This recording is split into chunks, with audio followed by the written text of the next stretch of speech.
নমস্কার, লিপি Saha. Hello everyone, কি অবস্থা, কেমন আছো সবাই? আশা করছি সবাই খুব খুব ভালো আছো। আমরা ভালো আছি সেটা বলতে পারছি না।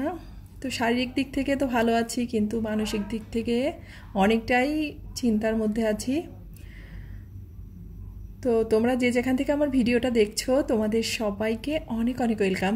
আশা করছি ভিডিওটা ভালো লাগবে তোমাদের, তাই রিকোয়েস্ট থাকবে স্কিপ না করে পুরো ভিডিওটার সাথেই থেকো। আর ভালো লাগলে একটা লাইক করে দিও। আর যারা নতুন আছো, আজই প্রথম ভিডিওটা দেখছো, যদি কোথাও এতটুকু ভালো লেগে থাকে অবশ্যই চ্যানেলটাকে সাবস্ক্রাইব করে আমার পাশে থেকে আমাকে উৎসাহ দিও। তো আসলে এখন দিনগুলো যাচ্ছে ভীষণই উৎকণ্ঠা চিন্তার মধ্য দিয়ে। জানি না দেশের পরিস্থিতি কোন দিকে যাচ্ছে, তবে যেটাই হচ্ছে সেটা খুবই খারাপের দিকে যাচ্ছে মনে হচ্ছে। তো সব কিছু মিলেই বলতে পারো যে অনেকটাই টেনশনে আছি। আসলে সব কিছুই চলতেছে স্বাভাবিকভাবে, কিন্তু কোথাও যেন একটা টেনশন কাজ করছে যে কখন কি পরিস্থিতির সৃষ্টি হয়। কারণ আমরা 1952, 1971-এর যে গল্পগুলো দেখেছি বা শুনেছি, তো সেগুলো থেকেই আমরা আসলে আমার মনের ভিতরে একটা ভয় কাজ করছে, আবার না এরকম কোনো দেশের মধ্যে একটা পরিস্থিতি সৃষ্টি হয়। আমরা তো এখন সবাই অনেক আধুনিক, অনেক কিছু বুঝি, জানি ভালো মন্দ। তো তখন যে 1971 সালে যুদ্ধটা হয়েছিল, সেটা কিন্তু মানুষগুলো ছিল অনেক নিরীহ, তারা ছিল খুবই সহজ সরল। কিন্তু এখন বর্তমান পরিস্থিতি, এখনকার সময় মানুষগুলো আমার মনে হয় অনেক জটিল, অনেক কুটিল, আবার অনেক কিছু বোঝে।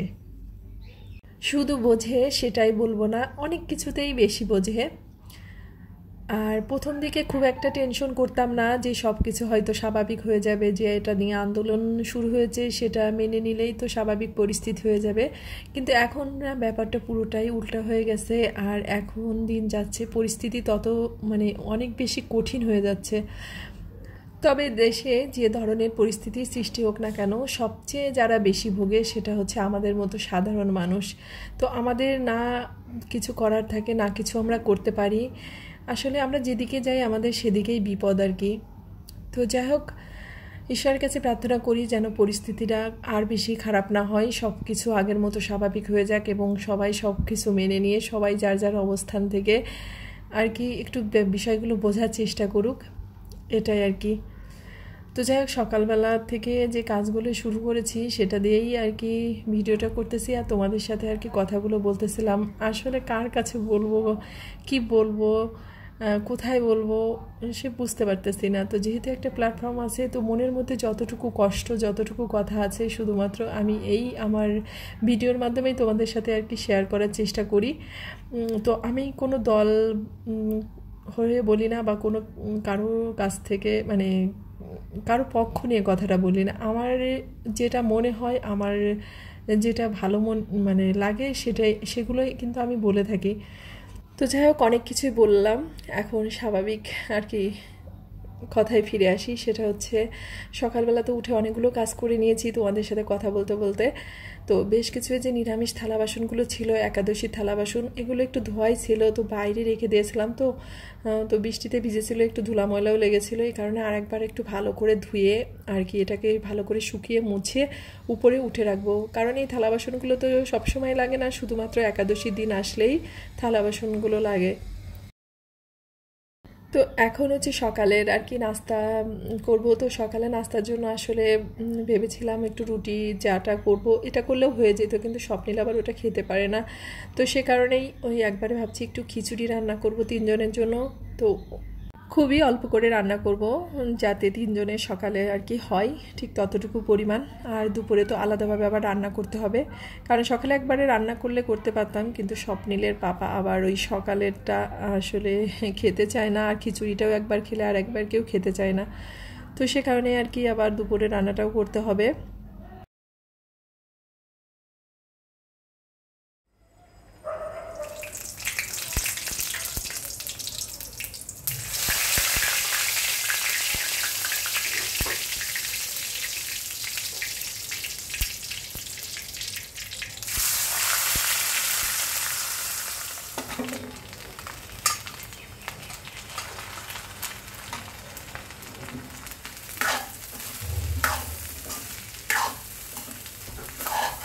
তো সকালের খিচুড়িটা আজকে হচ্ছে ভাতের চাল দিয়ে রান্না করলাম, আর একটু মিষ্টি কুমড়া আলু কেটে দিয়েছি, আর ডালের মধ্যে একটু মুগ ডাল দিয়েছি আর একটু মটরের ডাল দিয়েছি। তো খিচুড়িটা একটু নরম নরম করেই রান্না করব, আর যেহেতু বৃষ্টি বৃষ্টি ওয়েদার, তো নরম নরম খিচুড়ি খেতেই বেশি মজা লাগে আসলে সকালবেলা। তো এদিকে খিচুড়িটাকে বসিয়ে দিয়ে যে টেবিল ক্লথটাকে ধুয়ে দিয়েছিলাম, এখন আর কি টেবিল ক্লথটাকে পেতে নিচ্ছি। আর এই যে টেবিল ক্লথটা, এটা আসলে কেমন যেন একটা ভাজ ভাজ হয়ে গেছে, তো কোনো ব্যাপার না, এটা পেতে রাখলে আবার হচ্ছে আগের মতো প্লেন হয়ে যাবে। তো এই টেবিল ক্লথটাকে পেতে আর একবার একটু ভালো করে মুছে নিলাম।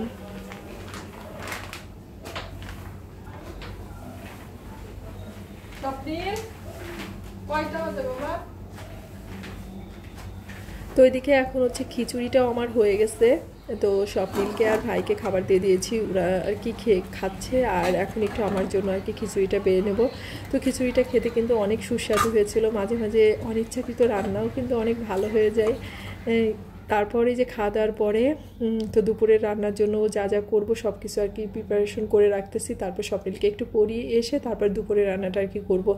তো স্বপ্নিলের বাবা আর কি কচু শাক এনেছিল, এবার বললো যে কচু শাক তো খাওয়াই হলো না, বৃষ্টি মানে ইলিশ মাছের সিজন তো চলে আসছে, তো আর কি কচু শাক এনেছে, সে কারণে কচু শাকটাকে একটু ঝামেলার জিনিস, তো এই জন্য আগে থেকে আর কি একটু কেটে রাখছি। তো রান্নাটা করার সময় আর কি ঝামেলাটা হবে না, একটু ধুয়ে জল ঝরাতে দিয়ে দেবো, তাহলে জলটা কম বের হবে আর রান্নাটাও তাড়াতাড়ি হয়ে যাবে।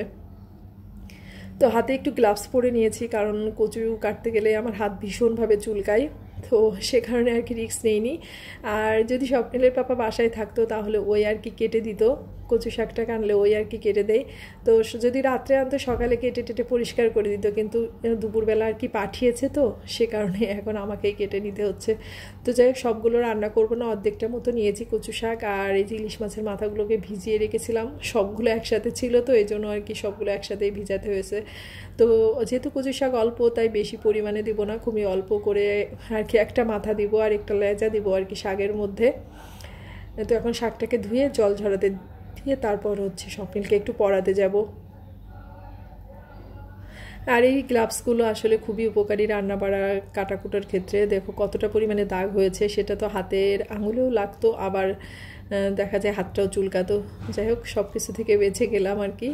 তো এখন চলে আসছি রুমে, স্বপ্নিলকে ওইদিকে পড়াচ্ছি, আর ভাবলাম ড্রেসিং টেবিলটাকে একটু গুছিয়ে নিই, কারণ ড্রেসিং টেবিলটার যে অবস্থা কি বলবো, তোমাদের সামনে দেখানোর মতো অবস্থা নেই, সব কিছু উল্টাপাল্টা হয়ে আছে। তো এগুলো করার জন্য আমার ছেলে একাই যথেষ্ট, আসলে বাচ্চারা থাকলে এগুলো করবে, এটা আসলে বলে কোনো লাভ নেই, কিন্তু আমাদের মাদের দায়িত্ব হচ্ছে সেগুলোকে সুন্দর করে গুছিয়ে রাখা। আর ড্রেসিং টেবিলটার রঙটার উপরে না পড়েছিল সেই আইল্যাশের একটু আঠা, তো ভীষণই খারাপ অবস্থা, মনে হচ্ছে যে কেমন একটা বাজে দেখা যাচ্ছে আর কি। তো যাই হোক, কিছু করার নেই। তো ড্রেসিং টেবিলটাকে একটু মুছে নিলাম, নিয়ে এবার জিনিসপত্রগুলোকে যা আছে টুকিটাকি আর কি গুছিয়ে নেব। তো শ্যাম্পুর বোতলটা আমি ড্রেসিং টেবিলের উপরেই রেখেছি, এটা আর বাথরুমে রাখিনি, তার কারণ হচ্ছে এই মানে বোতলটা যদি বাথরুমে রাখি তাহলে আর কি ওই আমার স্বপ্নিল এটাকে দেখা যায় শুধু শুধু ব্যবহার করে আর কি শেষ করে দিবে, এ কারণে আমি মানে এটা ঘরে রেখেছি, যখন আমার প্রয়োজন হয় তখন আমি আর কি নিয়ে যাই। আর মিনি প্যাকগুলো বাথরুমে রেখেছি।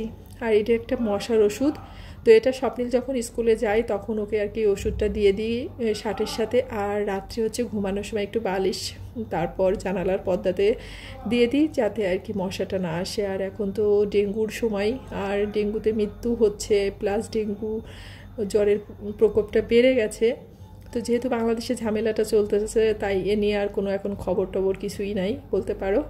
আর এই যে একটা আংটি দেখাচ্ছি, এটা হচ্ছে অনেক বছর আগে আমি একটা বাণিজ্য মেলা থেকে কিনেছিলাম, তাও তো 13-14 বছর হয়ে গেল। তো আংটিটা না খুবই ভালো আছে, একটু রং নষ্ট হয় নাই, আর আমি না খুবই অযত্ন অবহেলায় এখানে সেখানে আর কি ফেলে রেখেছি, তারপর আংটিটা ভীষণই ভালো। এটা হচ্ছে চায়না আংটি, আসলে যেটা আসল চায়না জিনিস সেটা কিন্তু অনেক ভালো হয়।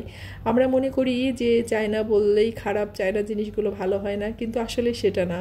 যেটা আসলে চায়না, আসল চায়না জিনিস সেগুলো অবশ্যই আর কি ভালো হয়, ডুপ্লিকেট না, মানে যে আসল জিনিসগুলো সেগুলো আসলে আমি আমার একটা ব্রেসলেট আছে, একটা ঘড়ি আছে, আর এই আংটিটা দিয়েই আমি বুঝতে পারি। তো ওইদিকে ড্রেসিং টেবিলটাকে গুছিয়ে স্বপ্নিলকে পরিয়ে চলে আসছি রান্নাঘরে। তো রান্না করবো ইলিশ মাছ দিয়ে কাঁচা কলা দিয়ে। তো ইলিশ মাছ আর কাঁচা কলার ঝোলটা হয়ে গেছে, এখন কচু শাকটাকে রান্না করব। তো সে কারণে যে মাথা আর লেজাটাকে কেটে নিয়েছি। তো এটাকে ভেজে উঠিয়ে নিয়ে তারপরে কচু শাকটাকে একটু জিরা, শুকনো মরিচ, তেজপাতা ফোড়ন দিয়ে, এই যে কচু শাকটা অনেকটা হয়ে গেছে, একটু ময়দা ছিটিয়ে দিয়েছি যাতে জলটা শুকিয়ে আসে তাড়াতাড়ি।